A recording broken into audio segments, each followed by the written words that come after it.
Hello friends, welcome to my YouTube channel Jagdeep Barthwal biology tutorial.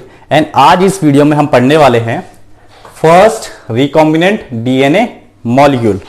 First recombinant DNA molecule या कह लीजिए पहला artificial rDNA. पहला आर्टिफिशियल आरडीएनए किसने बनाया था, कब बनाया था और कैसे बनाया था। चलिए स्टार्ट करते हैं। आपके दो साइंटिस्ट थे, स्टैनले कोहन और हर्बर्ट बोयर। तो ये दो साइंटिस्ट थे, स्टैनले कोहन और हर्बर्ट बोयर। इन्होंने 1972 में, कब 1972 में पहला आर्टिफिशियल और वी कैन से पहला रिकॉम्बिनेंट डीएनए मॉलिक्यूल बनाया। और वो कब बनाया, जब उन्होंने एक बैक्टीरिया लिया और वो बैक्टीरिया था साल्मोनेला टाइफिमोरियम। तो साल्मोनेला टाइफिमोरियम जो बैक्टीरिया था, इस बैक्टीरिया में एक एंटीबायोटिक रेजिस्टेंस जीन था। क्या था?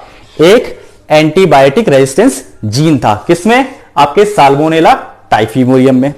तो इससे उन्होंने उसको एक्सट्रैक्ट किया, उस जीन को एक्सट्रैक्ट किया। एक्सट्रैक्ट करने के बाद या कह लीजिए आइसोलेट करने के बाद उन्होंने उस जीन को एक नेटिव प्लास्मिड के साथ, किसके साथ? नेटिव प्लास्मिड के साथ जोड़ दिया। ओके, और जोड़ के फिर उन्होंने उसको ई कोलाई में इंट्रोड्यूस कराया। अब जब प्लास्मिड की बात आती है, हमने कहा कि हमने एंटीबायोटिक रेजिस्टेंस जीन को अटैच करवा दिया प्लास्मिड के साथ। प्लास्मिड क्या है? Autonomously replicating circular extra chromosomal DNA. आपका अगर बैक्टीरिया है तो उसका अपना एक जेनेटिक मटेरियल होगा और उस जेनेटिक मटेरियल के साथ, यानी कि उस जेनेटिक मटेरियल के साथ आपका हमें एक सर्कुलर एक्स्ट्रा क्रोमोसोमल डीएनए भी देखने को मिलता है। यानी ये एक अलग से डीएनए हो गया, अलग से आपका जेनेटिक मटेरियल हो गया। और इस जेनेटिक मटेरियल में ये क्षमता होती है कि ये सेल्फ रेप्लिकेटिंग होता है, ये खुद से रेप्लिकेट भी करता है। सो हमने उस एक प्लास्मिड के साथ अटैच करवा दिया एंटीबायोटिक रेजिस्टेंस जीन और फिर भिजवा दिया हमने कहा ई कोलाई में। अब हम कह रहे हैं कि हमने प्लास्मिड के साथ अटैच किया और फिर ई कोलाई में भिजवाया, तो यहां पे प्लास्मिड क्या हो गया? एक तरह का वेक्टर। यानी कि जो प्लास्मिड है ये एक तरह का वेक्टर भी हो गया। और वेक्टर क्या करता है?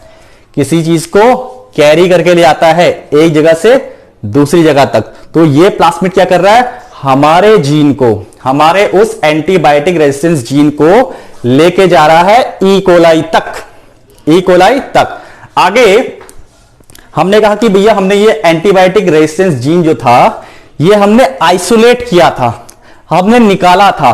तो हम जो कोई जीन अगर निकाल रहे हैं कि सपोज करो ये डीएनए का स्ट्रैंड है और उस डीएनए के स्ट्रैंड में ये है, सपोज करो हमारा जीन, ये जो है मैंने मार्क किया है। अब मुझे इस जीन को एक्सट्रैक्ट करना है, मुझे इसको निकालना है, आइसोलेट करना है, काटना है। तो मैं कैसे करूंगा? मैं यहां पे हेल्प लेता हूं मॉलिक्यूलर सीजर्स की, जिन्हें हम कहते हैं रेस्ट्रिक्शन एंजाइम्स। यानी कि मैंने जो ये जीन, इस डीएनए, ये क्या है आपका डीएनए का सेगमेंट है, इस डीएनए से मैं ये वाला जीन अगर निकालना चाहता हूं तो मुझे इसको काटना पड़ेगा। और काटने के लिए हम किसकी हेल्प लेते हैं? रेस्ट्रिक्शन एंजाइम की, जिसे हम मॉलिक्यूलर सीजर भी कहते हैं। मैं आपको अब थोड़ा सा डायग्राम की हेल्प से समझाने की कोशिश करता हूं ताकि आपको थोड़ी सी और क्लैरिटी आ जाए। डायग्राम पे फोकस करते हैं। सो ये हमारा साल्मोनेला टाइफिमोरियम है, ये हमारा साल्मोनेला टाइफिमोरियम बैक्टीरिया है। आप देख रहे होंगे यहां पे हमने शो किया हुआ है डीएनए, ये इसका अपना डीएनए या कह लीजिए जेनेटिक मटेरियल है। और इस जेनेटिक मटेरियल के साथ हमारे पास कुछ एक्स्ट्रा भी है। और वो एक्स्ट्रा क्या है? आप देख रहे होंगे ये दो जो सर्कुलर आपको स्ट्रक्चर दिखाए हुए हैं, ये आपके क्या है? Circular extra chromosomal DNA. क्या है? सर्कुलर एक्स्ट्रा क्रोमोसोमल डीएनए, जिसे हम कहते हैं प्लास्मिड।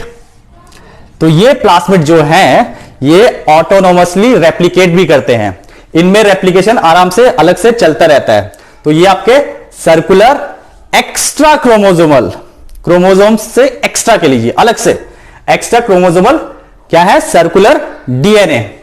हमने क्या किया था, इस साल्मोनेला टाइफीम्यूरियम से एक एंटीबायोटिक रेजिस्टेंस जीन को एक्सट्रैक्ट किया या आइसोलेट किया। तो जब हम जीन को एक्सट्रैक्ट कर रहे हैं, आइसोलेट कर रहे हैं, काट के निकाल रहे हैं, तो उसमें हमने रेस्ट्रिक्शन एंजाइम या मॉलिक्यूलर सीजर की हेल्प ली।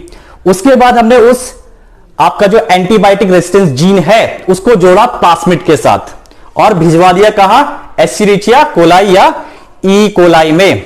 अब जब यहां से हम आपका एंटीबायोटिक रेजिस्टेंस जीन को कहां भिजवा रहे हैं, ई कोलाई में, तो हम हेल्प लेते हैं प्लास्मिड की। और यहां पे प्लास्मिड एक वेक्टर की तरह काम करता है। तो यहां से हमने भिजवा दिया कहां, ई कोलाई में, क्या, एंटीबायोटिक रेजिस्टेंस जीन। ऐसे ही ये इसका अपना डीएनए है, ई कोलाई का डीएनए है ये, और ये ई कोलाई का प्लास्मिड है। ई कोलाई का क्या है, प्लास्मिड। सो हमने अपना जो एंटीबायोटिक रेजिस्टेंस जीन है वो ई कोलाई में भिजवाया, किसकी हेल्प से, प्लास्मिड की हेल्प से। प्लास्मिड एक तरह का वेक्टर है। जैसे आपको पता है जो फीमेल एनोफिलिस मॉस्किटो है जिससे मलेरिया होता है, तो वो क्या है, वो एक तरह का वेक्टर है जो उस पैरासाइट को, मलेरिया फैलाने वाले पैरासाइट को लेके जाती है और कहां छोड़ देती है, होस्ट ऑर्गेनिज्म में, जो कि एक ह्यूमन बीइंग होता है। ओके, सो हमने अपना एंटीबायोटिक रेजिस्टेंस जीन यहां पहुंचवा दिया। अब जब यहां पहुंचवा दिया तो इसके प्लास्मिड के साथ हम इसको जुड़वाएंगे। तो काटने के लिए तो हमने क्या किया, मॉलिक्यूलर सीजर की हेल्प ली, या कह लीजिए रेस्ट्रिक्शन एंजाइम। और रेस्ट्रिक्शन एंजाइम में भी आपका रेस्ट्रिक्शन एंडोन्यूक्लियस, दो टाइप के भी हम पढ़ेंगे, रेस्ट्रिक्शन एंडोन्यूक्लियस और रेस्ट्रिक्शन एक्सोन्यूक्लियस। तो एंडोन्यूक्लियस जो एंजाइम होते हैं वो स्पेसिफिक सीक्वेंस पे कट लगाते हैं, 6 बेस पेयर के सीक्वेंस पे कट मारते हैं।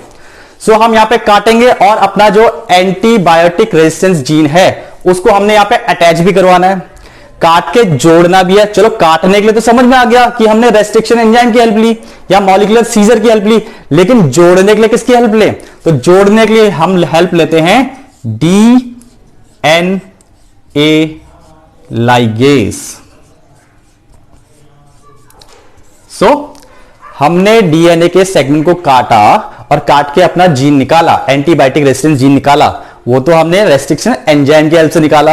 अब इसको हम जुड़वा रहे हैं किसके साथ, प्लास्मिड के साथ, किसके, एस्चेरिचिया कोलाई के प्लास्मिड के साथ। तो वहां पे हेल्प ली हमने डीएनए लाइगेज एंजाइम की, डीएनए लाइगेज एंजाइम की। अब हमने डीएनए लाइगेज एंजाइम की हेल्प से अपने जो एंटीबायोटिक रेजिस्टेंस जीन है उसको जुड़वा तो दिया।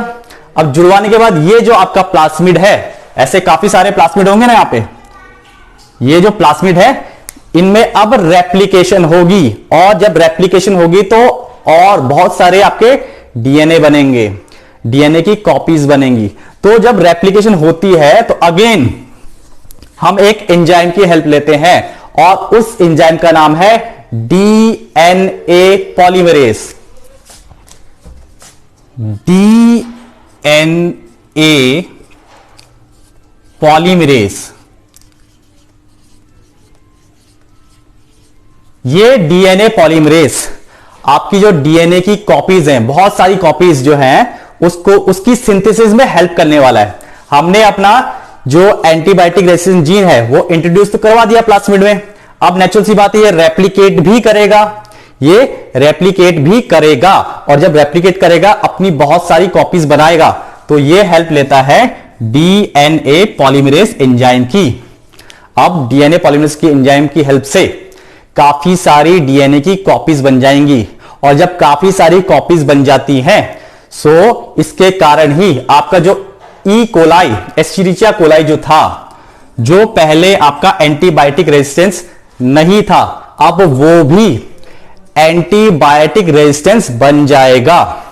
तो आपका ई कोलाई भी अब एंटीबायोटिक रेजिस्टेंस बन चुका है। और यहां पे भी आपने देखा हमने प्लास्मिड में अपना एंटीबायोटिक रेजिस्टेंस जीन जुड़वाया, यानी कि हमने दो डीएनए, दो डिफरेंट ऑर्गेनिजम्स, हालांकि आपका ये ई कोलाई और साल्मोनेला टाइफीम्यूरियम ये बहुत ही क्लोजली रिलेटेड बैक्टीरिया हैं, इसलिए हमने इन दोनों का इसमें यूज किया। हमने मतलब आपका कोहन और बोयर ने। तो जब हम दो डिफरेंट डीएनए सेगमेंट जुड़वा रहे हैं, दो ऑर्गेनिज्म के या दो डिफरेंट डीएनए जब आपस में हम जुड़वा रहे हैं तो उसको हम क्या कहेंगे, आरडीएनए। ये जो नया डीएनए अब उसको हम रिकॉम्बिनेंट डीएनए कहेंगे। इस तरीके से आपका कोहन और बॉयर ने आपका साल्मोनेला टाइफीमोरियम में से एक एंटीबायोटिक रेजिस्टेंस जीन निकाला और ई कोलाई में डाला, और ई कोलाई में जब वो जीन डाला उसमें जब रेप्लिकेशन हुई, ओके, वो जब रेप्लिकेट किया किसके साथ, प्लास्मिड के साथ, प्लास्मिड के साथ जो क्या था, सर्कुलर एक्स्ट्रा क्रोमोसोमल डीएनए। तो इसके साथ जब रेप्लिकेट किया हमारा एंटीबायोटिक रेजिस्टेंस जीन, तो हमारा जो ई कोलाई था ये भी अब एंटीबायोटिक रेजिस्टेंस बन गया। अब देखिए एक इंपॉर्टेंट चीज हमारी एनसीईआरटी में दी हुई है, उसको देख लेते हैं। एनसीईआरटी में आप देखेंगे तो एनसीईआरटी में दे रखा है 3 basic steps in genetically modified and organisms. 3 steps की बात की है जब हम क्या बना रहे हैं, कोई जीएमओ यानी जेनेटिकली मॉडिफाइड ऑर्गेनिज्म। हमने अपना एंटीबायोटिक रेजिस्टेंस जीन किसमें डाला था, ई कोलाई में, और जब ई कोलाई में डाला तो ई कोलाई भी आपका एंटीबायोटिक रेजिस्टेंस बन गया। पहला स्टेप अगर देखें, पहला basic step, identification of DNA with desirable gene. हमको उस डीएनए को आइडेंटिफाई करना है जिसमें हमारा वो डिजायरेबल जीन है, वो डिजायरेबल जीन जो आगे जाके मेरे लिए कुछ प्रोडक्ट्स बना के देगा। सेकेंड स्टेप का है introduction of the identified DNA into the host. फिर उस डीएनए के सेगमेंट को जिसमें हमारा वो जीन ऑफ इंटरेस्ट है उसको इंट्रोड्यूस कराना किसी होस्ट में। और तीसरा जो स्टेप का है maintenance of introduce DNA into the host and transfer of DNA to its progeny. आप मेंटेनेंस की बात की, हमको पता है हमें उस ऑर्गेनिज्म को कुछ स्टेराइल कंडीशन भी देनी है, ओके, स्टेराइल कंडीशन या माइक्रोबियल कॉन्टामिनेशन फ्री एनवायरनमेंट देना है ताकि वो अच्छे से ग्रो कर पाए। अच्छे से ग्रो कर पाए, जो हमने डीएनए इंट्रोड्यूस कराया है और वो डीएनए अच्छे से रेप्लिकेट हो पाए, रेप्लिकेट होने के बाद हमारे लिए कुछ प्रोडक्ट्स बना पाए, ओके, और ट्रांसफर हो पाए किसमें, प्रोजेनी में, ट्रांसफर हो पाए प्रोजेनी में। तो ये 3 बेसिक स्टेप्स दे रखे हैं आपकी एनसीईआरटी में। फ्रेंड्स, आशा करता हूं आपको ये टॉपिक अच्छे से समझ में आया होगा। अगले वीडियो में हम टूल्स ऑफ आरडीएनए टेक्नोलॉजी या कह लीजिए tools of recombinant DNA technology को पढ़ेंगे। इस वीडियो में इतना ही। चैनल को शेयर कीजिए, सब्सक्राइब कीजिए, वीडियो को लाइक भी कीजिए। तब तक के लिए बाय बाय।